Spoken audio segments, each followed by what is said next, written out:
I think we have about a half hour. So in the brief time we have, we're going to discuss basic concepts regarding blockchain and the connection between blockchain and where three of us are from, which is Cleveland, Ohio, and how blockchain investing is going to evolve. First, I'm going to ask each of my co-panelists to briefly introduce themselves. Bernie, you want to start? Sure. Thanks for having me. This is my second trip to Tel Aviv. I started the retail automotive business, so I owned about 21 car dealerships throughout the United States. And about 4 years ago, decided to sell them all and start investing in technology companies. So where else should I come than Tel Aviv?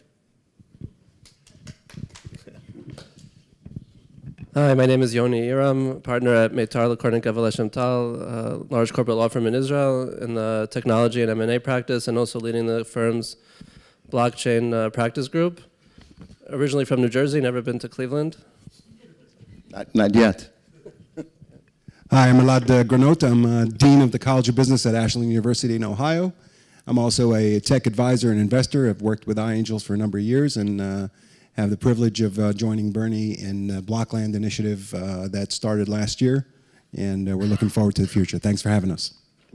So part of what we're going to try to do is make a connection between where we come from in Cleveland and what's going on here in Israel and in Tel Aviv. And I can tell you, Bernie and I are at the tail end of a trip that's sponsored by the Cleveland Federation for largely non-Jewish business leaders. It's the third such trip, and I think one of the things that's come out of it is, it has for me, and I know talking to Elad and Bernie while we're having coffee, is as we're listening to these presentations, I think we're all thinking about what introductions we can make to enhance the value of the companies we just heard present. So having said that, let's set the table as to the Cleveland connection to iAngels. There's already been a bond set. We've had our friends from iAngels in Cleveland to talk to us about technology, and as Bernie said, we've been here a couple of times. So let's talk a little bit about the blockchain initiative in Cleveland, which Bernie's labeled Blockland. Want to talk a little bit about that initiative, where we are? Sure. So this is obviously preaching to the choir here in Tel Aviv, but technology transformations probably come every 10 to 15 years. You've seen that. If on our trip we learned that maybe 20 years ago there were people that questioned the survival of Israel, not from a Palestinian or Arab perspective, but from a water perspective. And today there's nobody in Tel Aviv that talks about water anymore. Because there's so much going on in technology, and that seems to be very new. So in the U.S., when people in the U.S. look at Israel, maybe they don't look at it the way you understand Israel today. Maybe they're thinking about the Israel of 10 or 15 or 20 years ago. The same way happens the other way around, though, where maybe people here think of the United States only as New York, San Francisco, and Boston, right? It's a country of 3 cities. But it's really not a country of 3 cities. It's a very large country. And Cleveland, Ohio happens to be very, very well positioned to partner with Tel Aviv for a lot of really important structural reasons. First of all, Cleveland has the largest concentration, largest Jewish population in terms of per capita than any other major American city, which I think is a strategic advantage. We've been at this partnership with Israel for a good 20 or 30 years. Ira, as you can see, he's been at it for a long time, right? So making these connections. So there's a deep-rooted connection between Cleveland and Israel. The other thing is that there's an incredible cost to going to New York, Boston, or San Francisco if you're a tech startup. Very, very, very expensive. And a lot of millennials, a lot of the talent that you'll need in the U.S. is looking to leave those cities because of that cost. So in Cleveland, we can offer the sophistication of a large metropolitan city, but at a dramatically reduced cost for a startup or a technology company. And we can convene and collaborate as a city much quicker than other places like California, New York, or Massachusetts. For example, when you're talking about the robotics company earlier, you're going to need to test out this technology. You're not going to automatically put these autonomous driving cars on the road and everybody's going to say, oh, it's no problem, it'll be fine. There's going to need to be an enormous amount of testing. We can take because of our ability to change policies quickly, we can affect state and local government policies very, very quickly and effectively from that perspective. So that's why we're really excited to be here in Tel Aviv and to figure out how we can make Cleveland the port of entry, so to speak, for technology companies into America. Elad, did you want? There's, in addition to everything that Bernie said, when Bernie started working on this, we met and discussed the potential. There is a gap of knowledge, I would say both ways, as Bernie was describing, in terms of the opportunity. And so we are setting we're building this bridge between these two markets, which in many ways is similar. If you think about Cleveland as the Israel of the United States, in the sense that it's not necessarily a place with the natural resources, so to speak, for technology innovation, but yet it is because of the necessity and the drive that the population and the community and the business community has. The transformation Bernie was saying, he's transforming from his old business model into a new business model, and that's because he can see the future. And many of the other businesses and family offices and other resources in Cleveland are seeing this transition that's been going on for decades, from old manufacturing into new technology. When you talk about the center for many of the industries that Israeli startups are looking into, whether it's healthcare, financial services, Cleveland's the capital for that. And so the connection into blockchain and technology in general, and we were talking about a variety of technologies here,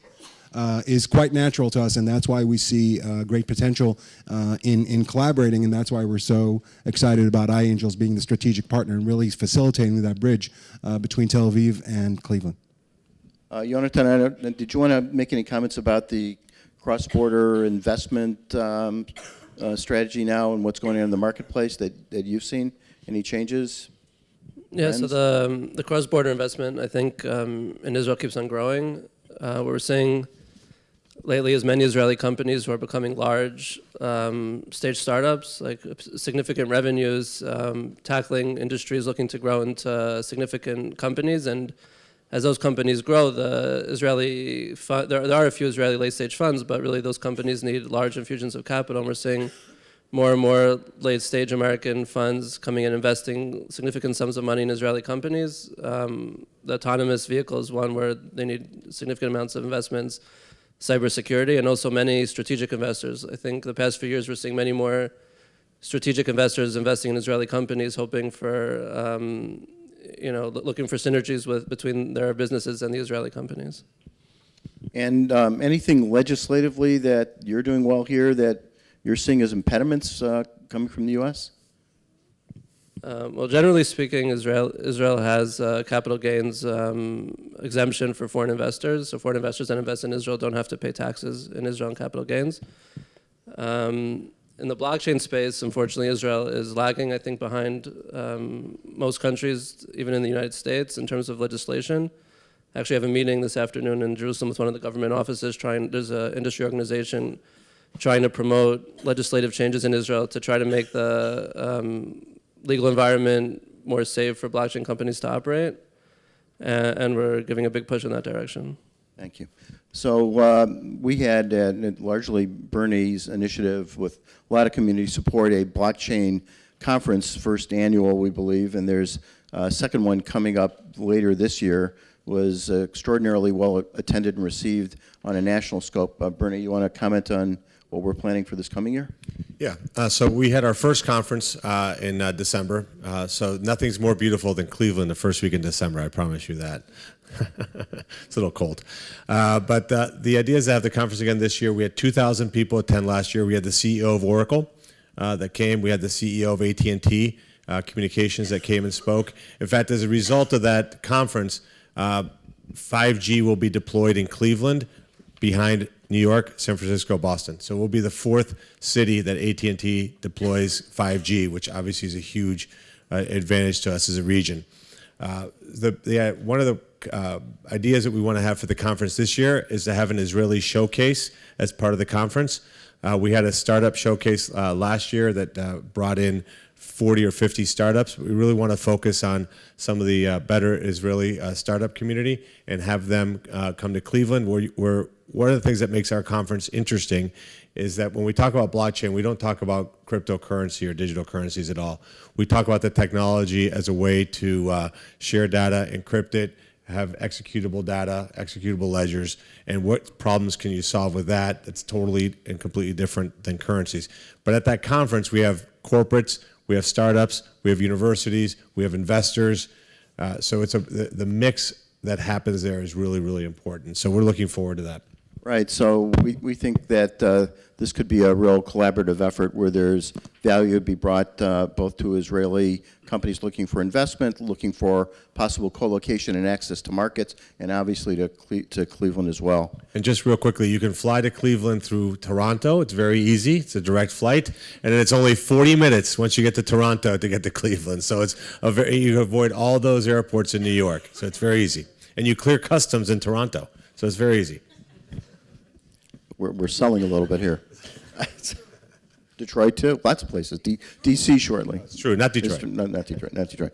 Okay, let's talk about blockchain a little bit. So there's been a lot written about the enabling aspects of blockchain in numerous industry sectors, such as fintech, which we've talked a little bit about today, healthcare.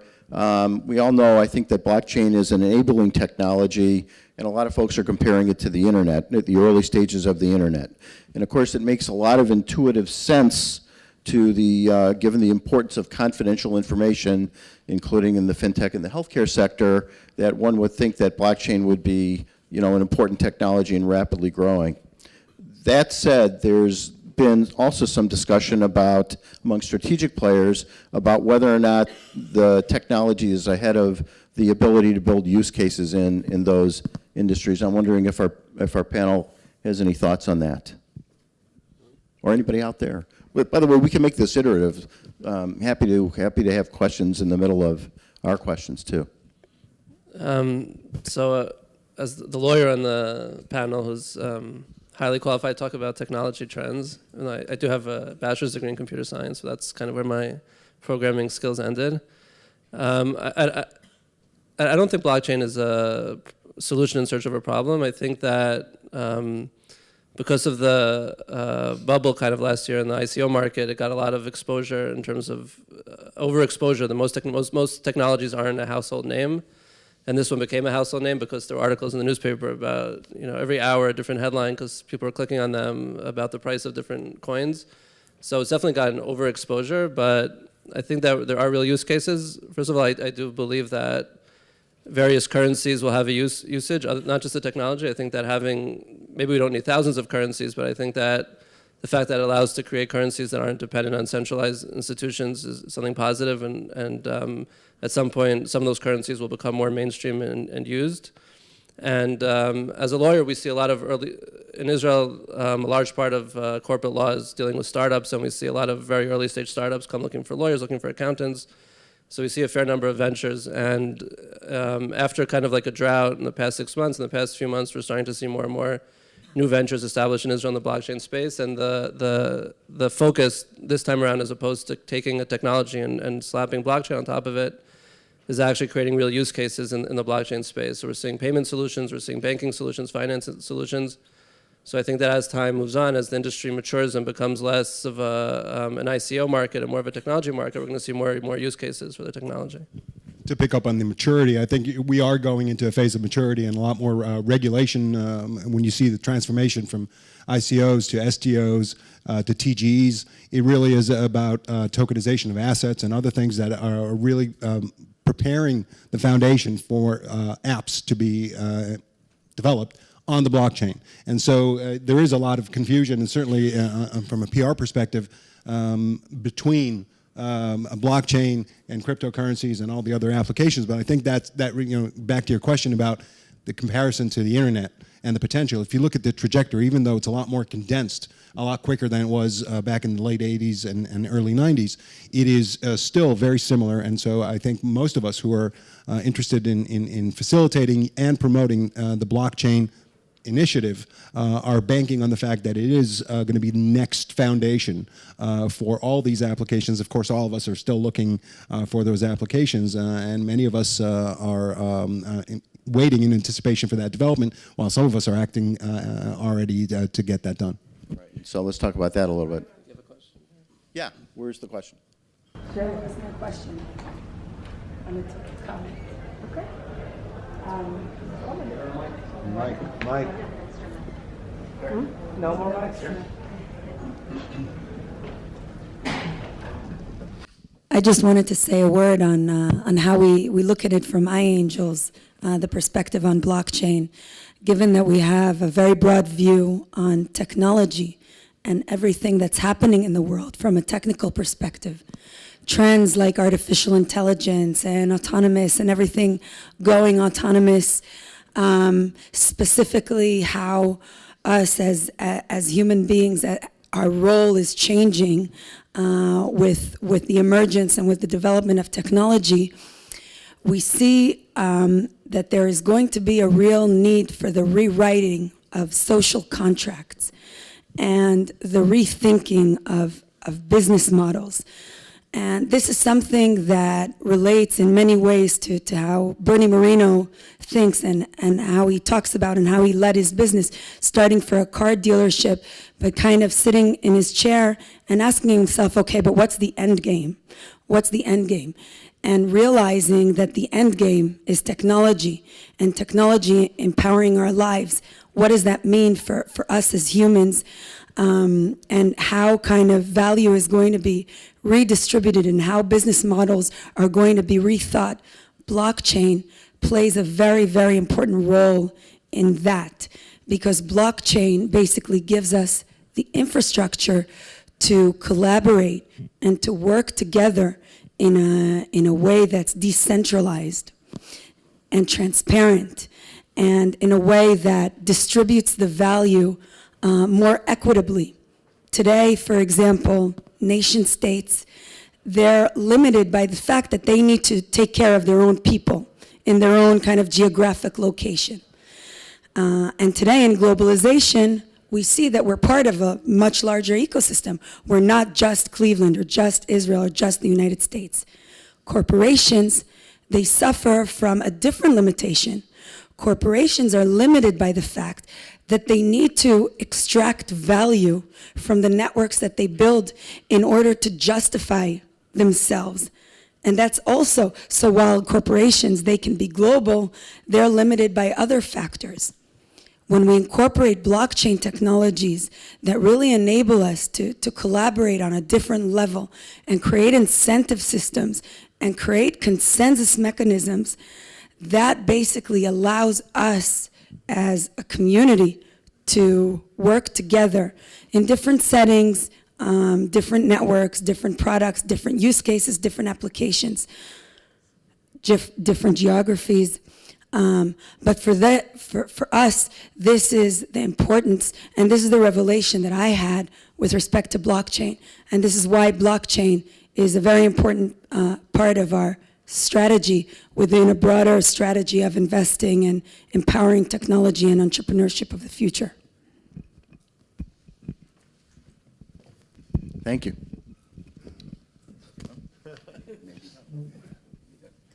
So the one we don't have an industry member from fintech or healthcare, but you know, in a conversation I had with one of our lay leaders, who's a pretty significant CEO of a financial institution, the one thing she's thoughtful about is how this changed the relationship with customers in terms of what it does do. And going back to your comment, in terms of decentralizing data for customers. So I think that's an interesting boundary that we're going to have to cross in terms of acceptance at the end of the day as well. But I'm sure we're going to get there given the security implications of blockchain. And that is kind of all we have, unless we have some final remarks that we'd like here, and we'd open up for questions or comments from the audience. Anything here? I think we're good. Any questions? Okay. All right. Well, thank you. Thank you. We appreciate it. Everybody's hungry.